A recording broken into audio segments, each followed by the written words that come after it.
So what we're doing today is I'm going to try to teach her to trot while the rider is on her back. She's been refusing to do it. We know she knows how, but she just doesn't want to go.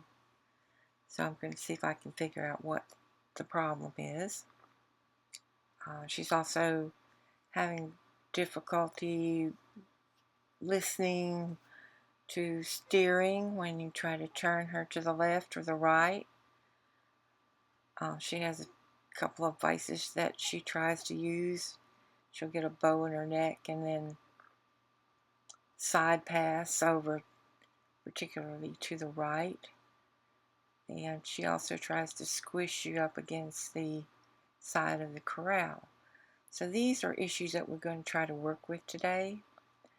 Now, about 30 minutes ago, one of the other trainers, we did not get video of this, but one of the other trainers chased her at the canter in both directions in the round pen.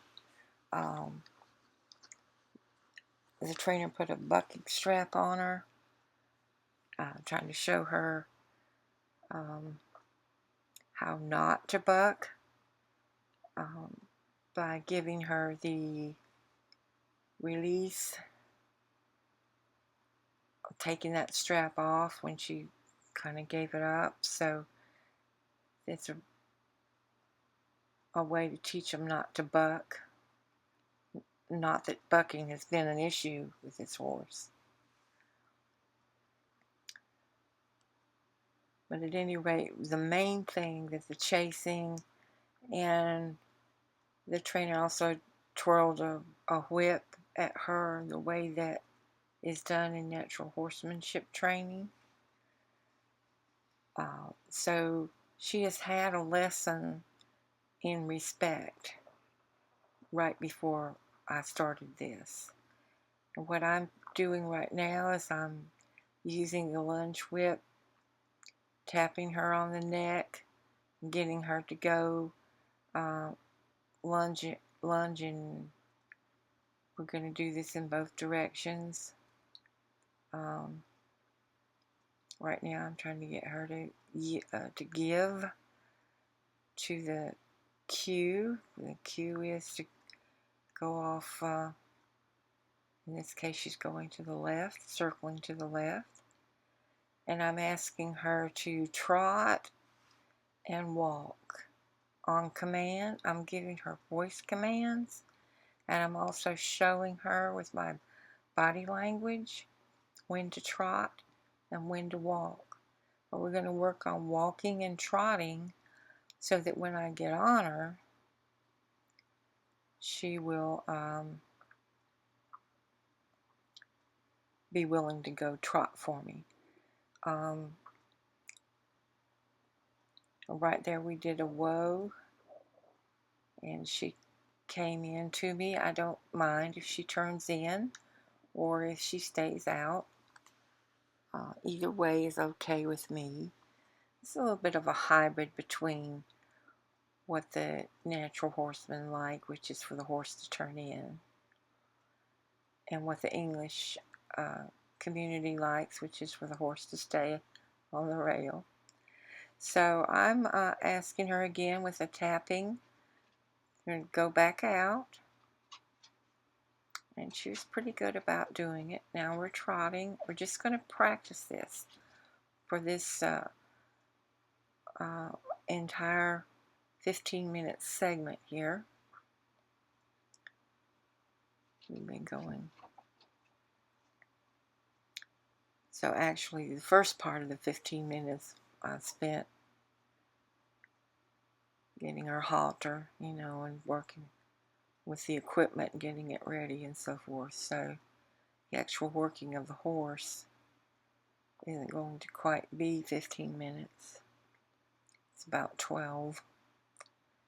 So we're just going to practice this for the first quarter of the hour.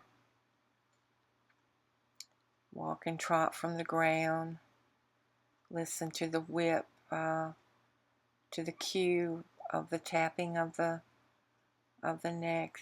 The reason I use it on her neck is that she wants to flip her head around toward you, toward me, I should say, and then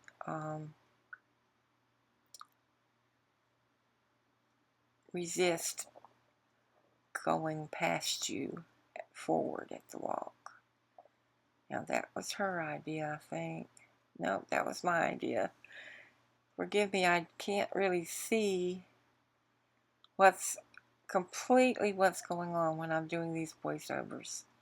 Sometimes I make an error in explanation of what I'm doing simply because I can't see the action really well. But what I did back there was I tapped her on the neck again and asked her to go. And I'm just reinforcing those cues. I'm using voice command, body energy, body language, and the lunge whip to move her forward. See, I dropped the whip, told her to whoa, and she's coming in to greet me, which is nice. This is actually a very good-natured horse. She's very sweet, affectionate, friendly, which is really nice. So back with the lunge whip. Okay, we're going to ask her again. See, it's only taken a few light taps at this point to send her back out on the rail. She's doing well. She's going to the right. If you'll recall from yesterday, she had never really done this to the right. Had always refused to go. So she's a quick study. She's learning really well. But these seasoned horses that have developed vices, you have to be careful how you decide that they've been cured, because a lot of times they'll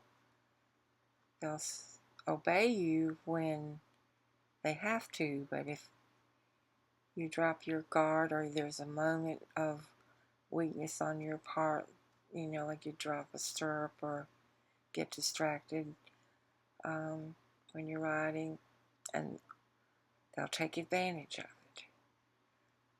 So that's why the lesson, the chasing to get their respect, is so important. When you get their respect, then you get their obedience as well. Even when they have a chance to do something, they will decide not to. That just takes time and vigilance and consistency at first. And you can see that we're just doing a lot of just going out on the rail, walk and trot and whoa. And I'm trying to give her some cues that I can use when I get on. So what I'm doing now, excuse me, what I'm doing now is I'm taking the crop that I carry when I'm riding her and using it, tapping her, just tapping, not hitting her hard with it, just tapping her to get her used to it. I want her to know that when I'm carrying it, when I get on her back, that this is going to be the substitute for the lunge whip. So I'm using the crop. Have to get a little bit closer to her to use it, but I'm using it to push her forward the same way that I will when I'm riding her. So what I'm trying to do here is work with some cues on the ground before I get on, And I know that she's not going to hurt me when I get on. This is not a horse that's going to buck or rear up. At least so far she hasn't figured out to do that. Now I'm trying to turn her the other way, giving her a little tap tap on the neck, the way I did with the lunge whip. Trying to transition from the long whip to the short whip while I'm still on the ground. I want to make sure that when I get on her, that she knows what this is and that she's not going to panic.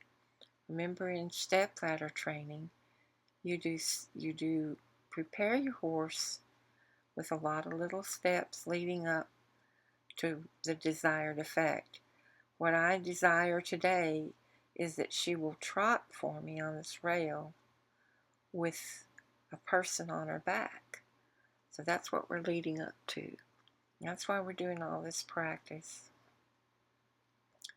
Walking and trotting. I want to make sure that she's willing to stop.